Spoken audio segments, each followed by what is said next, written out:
channel Ngulik Horor.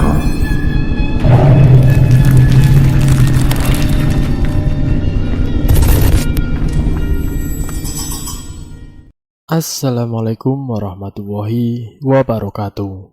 Jumpa kembali di channel Ngulik Horor. Channel kami menceritakan tentang kisah-kisah misteri yang mungkin bisa menemani agan-agan dan sisa semua ya. Kali ini saya akan membawakan kisah misteri yang diambil dari @Mbah Ngesot. Kalian juga dapat mengunjungi laman beliau langsung ya. Nanti link saya akan sediakan di kolom deskripsinya.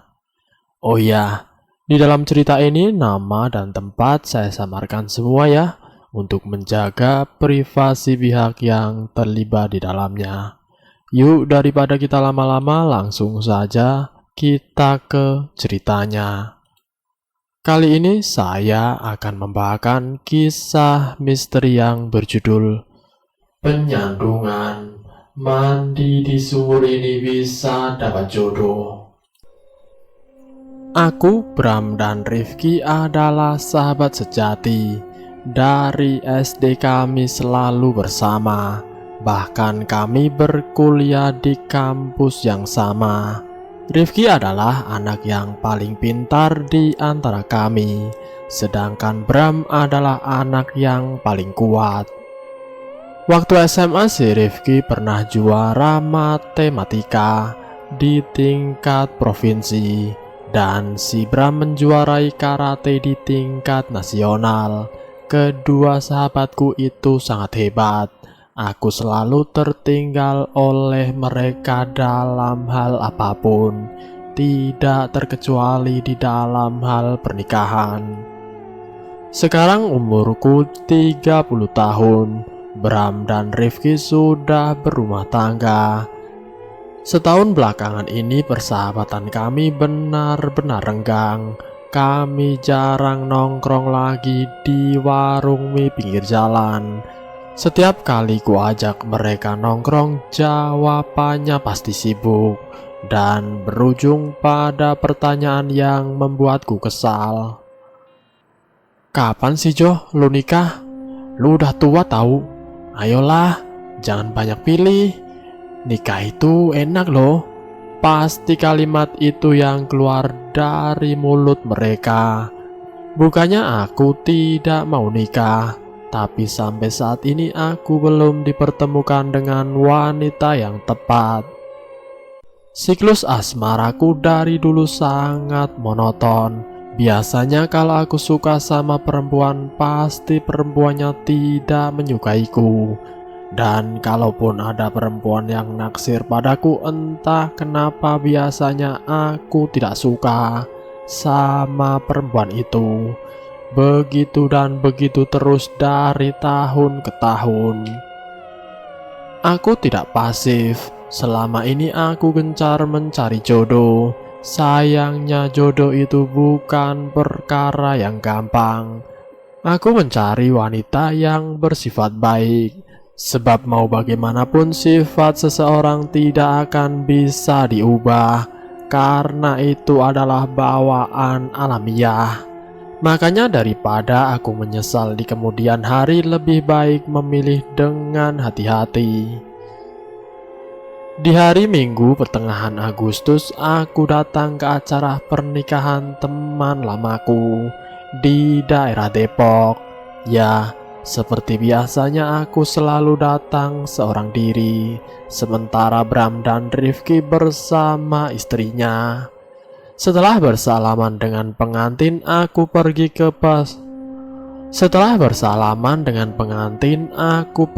prasmanan dan mengambil makanan secukupnya.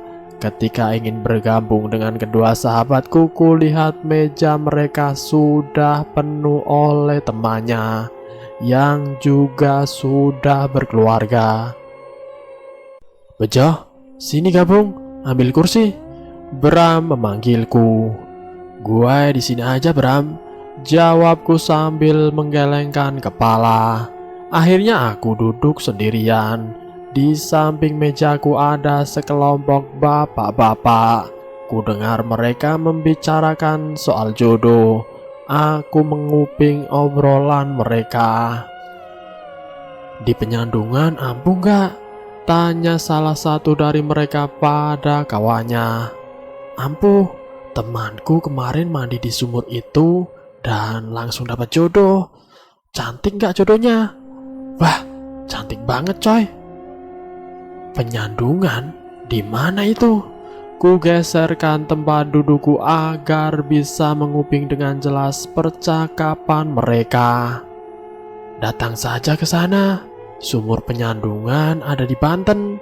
Akang mau poligami pun bisa, kata salah seorang dari mereka. Sebelum mereka menyelesaikan makanannya, aku sudah mencatat baik-baik lokasi sumur penyandungan itu di dalam otakku. Apa salahnya dicoba? Siapa tahu sumur itu memang ampuh mendatangkan jodoh. Bejo, tiba-tiba ada seorang wanita menghampiriku. Dia langsung duduk di hadapanku. Elorin, sapaku. Dia adalah Rini, cewek yang sudah lama sekali naksir sama aku. Tapi aku hanya menganggapnya sebagai teman dan tidak lebih. Kok lu gak bilang kalau mau datang ke pernikahan Rizka? Kalau tahu lu datang, gue nebeng sama lu aja. Rini langsung mencerocos membuatku gelagapan. Oh, gue gak tahu kalau lu mau datang juga, Rin. Jawabku sekenanya. Rini mengangguk-angguk lalu menyendokkan makanannya. Rin, lu mau gak nganter gua? Tanyaku. Kemana? Ke sumur penyandungan, jawabku sambil menatap wajah Rini. Tempat wisata ya? Ayo. Rini kegirangan. Dari dulu dia memang pingin diajak jalan. Ya bisa disebut tempat wisata juga sih, tapi tujuan gua beda, Rin. Gua mau cari jodoh di sana. Hah? Cari jodoh? Sejak kapan lo percaya tahayul kayak gitu? Rini mengerutkan dahi. Nyoba aja, Rin. Siapa tahu manjur, ujarku. Rini terdiam sejenak. Ya udah, kapan? Tanya Rini. Besok aja gimana? Kok mendadak sekali? Ini darurat soalnya. Gue pengen cepat nikah, Rin. Sergaku. Rini seperti sedang mempertimbangkan ajakanku. Jemput saja besok di rumah, kata Rini singkat. Aku tahu dia sebenarnya kecewa. Cie, Rini dan Bejo duduk bareng nih. Tiba-tiba Bram menggoda kami dari meja seberang. Kawin dong, ayo kawin, tambah Rifki. Hus, lu kira kami ayam disuruh kawin? Jawabku. Mereka malah tertawa. Keesokan paginya ku jemput Rini di rumahnya. Aku sudah mencari informasi tentang sumur penyandungan itu di internet, dan aku yakin tidak akan nyasar. Kami berangkat naik kereta. Setibanya di stasiun tujuan, perjalanan dilanjutkan dengan naik mobil angkutan menuju lokasi sumur penyandungan. Kami berdua tiba di sebuah perkampungan. Aku sempat bertanya pada salah satu penduduk di sana tentang keberadaan sumur penyandungan.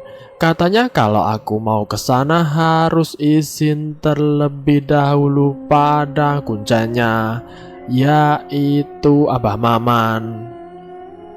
Kami pun dibawa oleh salah satu warga menuju rumah Abah Maman.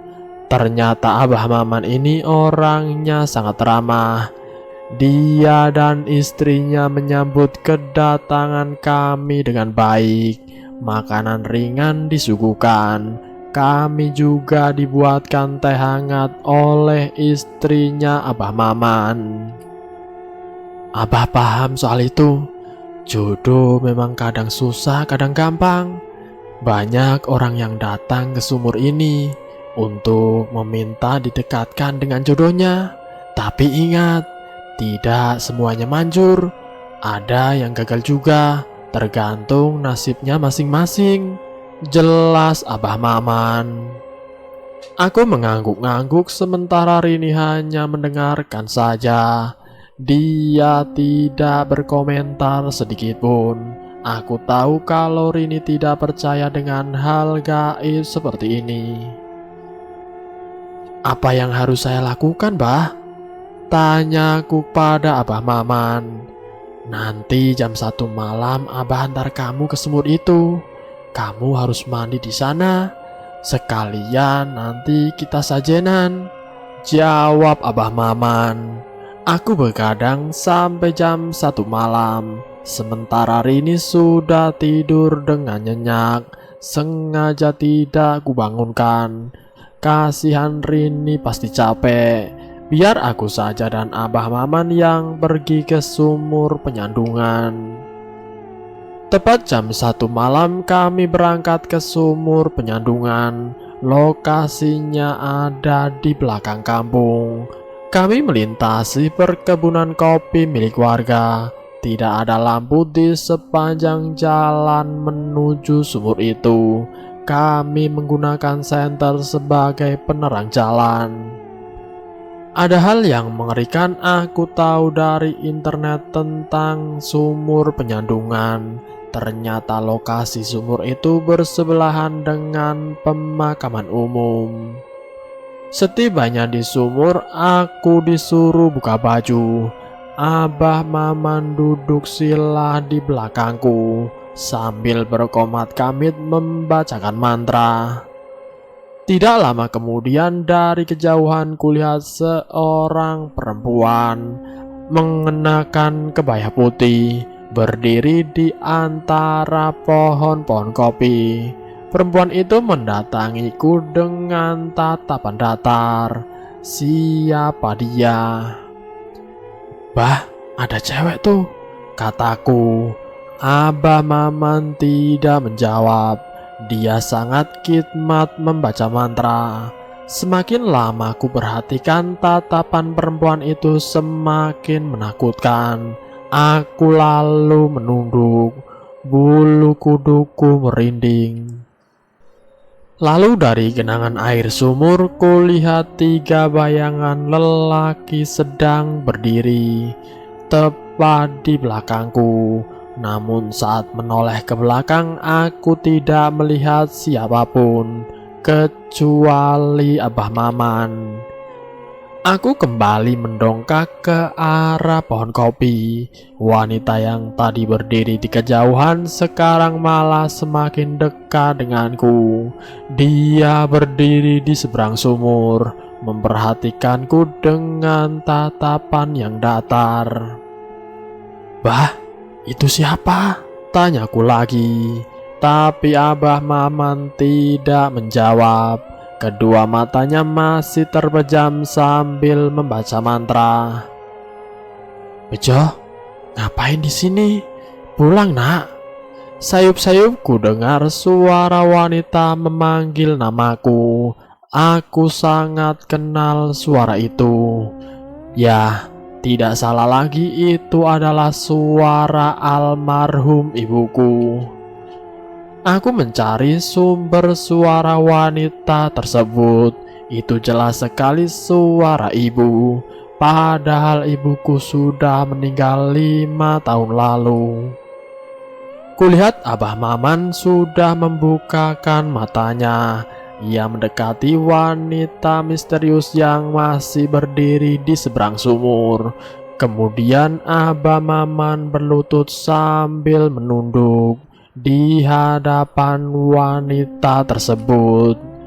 Aku tidak mendengar jelas percakapan mereka.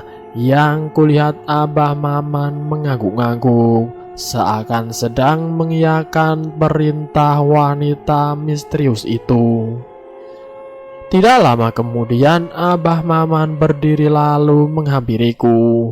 Wajahnya begitu tenang, seolah memberitahuku kalau semuanya akan baik-baik saja.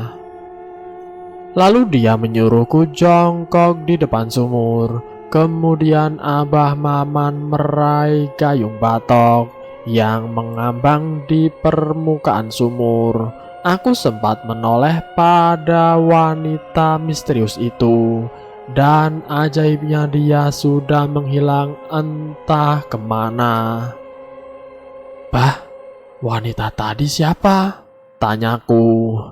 "Dia Nyai penunggu sumur ini," jawab Abah Maman sambil mengguyurkan air ke tubuhku. Aku menggigil. Air sumur penyandungan terasa sangat dingin. "Penunggu sumur? Jadi wanita tadi setan dong, Bah?" tanyaku. Gigiku bergemeletuk saking dinginnya. "Bukan setan, tapi jin baik penunggu sumur penyandungan." Abah Maman kembali mengguyurkan air ke tubuhku. Jujur saja aku tidak tahu apa bedanya antara setan dan jin. Kuusap air yang membasahi wajahku. "Wah, tadi ada suara almarhum ibuku. Ada apa ya?" tanyaku lagi. "Di sini banyak dedemit. Kamu harus hati-hati. Jangan terpengaruh sama suara apapun, termasuk yang menyerupai suara ibumu," dia menasehatiku. "Oh, begitu ya, Bah," kataku. Aku mendongak ke langit. Di atas sana bulan mengambang tenang memancarkan cahaya yang menyinari sumur penyandungan. "Iya, Bejo." Sekali lagi Abah Maman mengguyurkan air ke seluruh tubuhku, membuatku semakin menggigil kedinginan. "Bah, setelah ini apalagi prosesnya?" tanyaku. "Kamu harus berendam di sumur ini," jawab Abah singkat. "Berapa lama, Bah?" Aku mendongak menatap wajah Abah Maman. "Sampai jam 5 pagi, jelas Abah Maman singkat. "Hah? Yang benar, Bah?" jelasku terkejut mendengar perkataannya. "Ya, nanti akan ada banyak godaan selama kamu berendam di sumur ini. Ingat, apapun yang kamu lihat atau dengar, jangan sekali-kali keluar dari sumur penyandungan ini. Kalau kamu keluar dari sumur ini, otomatis kamu gagal," jelas Abah Maman. Tampaknya dia sudah menyelesaikan guyuran terakhirnya. "Baik, Bah. Tapi Abah Maman nungguin aku kan di sini?" tanyaku ragu-ragu. "Oh, tidak. Abah Maman mau pulang. Nanti pagi-pagi Abah kesini lagi," jawab Abah Maman. "Wah, yang benar saja, Bah. Aku takut sendirian di sini," sergaku. "Kamu lebih takut sendirian di sumur ini, apa jadi bujang lapuk seumur hidup?" tanya Abah Maman sambil terkekeh. "Tapi, Bah..." Sudah, ikuti saja perintah Abah. Abah yakin kalau kamu kuat berendam di dalam sumur ini, kamu pasti segera dapat jodoh." Aku menunduk. Jantungku berdegup lebih cepat. Aku tahu kalau sumur ini angker dan aku akan berendam sendirian di sini. "Tapi tetap pakai senter kan, Bah?" tanyaku lagi. Ku peluk tubuhku sendiri yang menggigil kedinginan. Saat ini aku hanya mengenakan celana kolor yang sudah basah kuyup. "Ya, nanti Abah tinggalin 1 senter di sini," katanya. Tidak lama kemudian aku disuruh masuk ke dalam sumur itu. Ternyata kedalaman sumur penyandungan hanya sedadaku. Agar bisa bernafas, aku harus berdiri sampai jam 5 pagi di dalam sumur ini. Abah Maman menggantungkan lampu senter pada dahan pohon kopi dekat sumur itu. Abah pergi dulu ya. Nanti pagi-pagi Abah balik lagi ke sini. Tanya Abah kepadaku. Iya bah, timpalku. Aku ditinggalkan seorang diri di sumur ini. Abah Maman tidak memberiku mantra apapun. Dia hanya menyuruhku agar tidak keluar dari dalam sumur. Ku coba untuk memejamkan mata. Sebisa mungkin aku menahan dingin di sekujur tubuhku. Bejo, tiba-tiba terdengar suara lirih. Seorang wanita di hadapanku. Saat ku buka mata, ternyata ada Rini yang juga berendam di dalam sumur ini. Dia menatapku sambil tersenyum. Rini, ngapain kamu di sini? Aku terheran-heran melihat Rini ada di hadapanku. Bejo, tolong aku, tanya Rini kepadaku. Tolong kenapa? Aku melangkah mendekatinya. Di belakang kamu, Bejo. Wajah Rini ketakutan. Dia seperti melihat sesuatu yang mengerikan.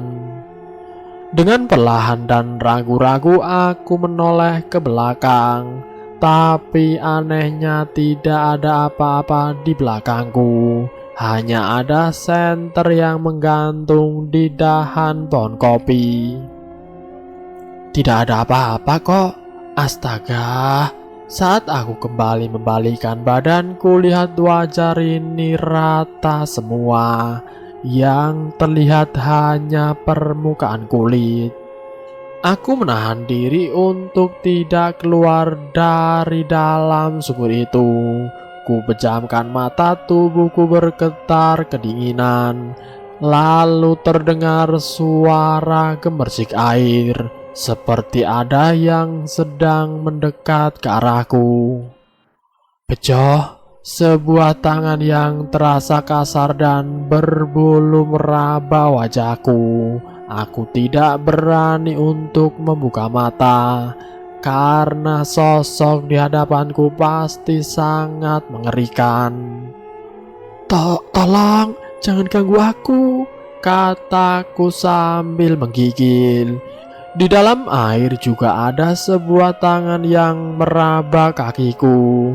Kurasakan kukunya yang panjang merayap di atas kulitku. Selama berendam di sumur itu, aku terus diganggu oleh makhluk gaib. Terkadang ada yang meniup kupingku. Ada suara teman-temanku yang seakan sedang mengobrol di pinggir sumur. Dan yang tidak kalah mengerikan adalah aku mendengar kembali suara almarhum ibuku yang menyuruhku untuk pulang. Untungnya tekadku sangat kuat. Sampai pagi tiba, aku berhasil berdiam diri di dalam sumur itu. Abah Maman pun datang. Dia menyuruhku untuk keluar dari dalam sumur itu. Sambil tersenyum, dia memberiku sebuah handuk. Selamat Bejo, kamu berhasil. Abah yakin jodohmu akan segera datang, ujar Abah Maman sambil menepuk pundakku. Dan bersambung. Itulah kisah misteri yang berjudul Penyandungan. Jika nanti ada kesempatan, saya akan lanjutkan ke bagian yang berikutnya. Terima kasih sudah mampir di channel kami. Jika kalian tertarik dengan video kami, silahkan tekan tombol like, share, dan komen. Tekan subscribe untuk mengikuti video kami selanjutnya. Wassalamualaikum warahmatullahi wabarakatuh.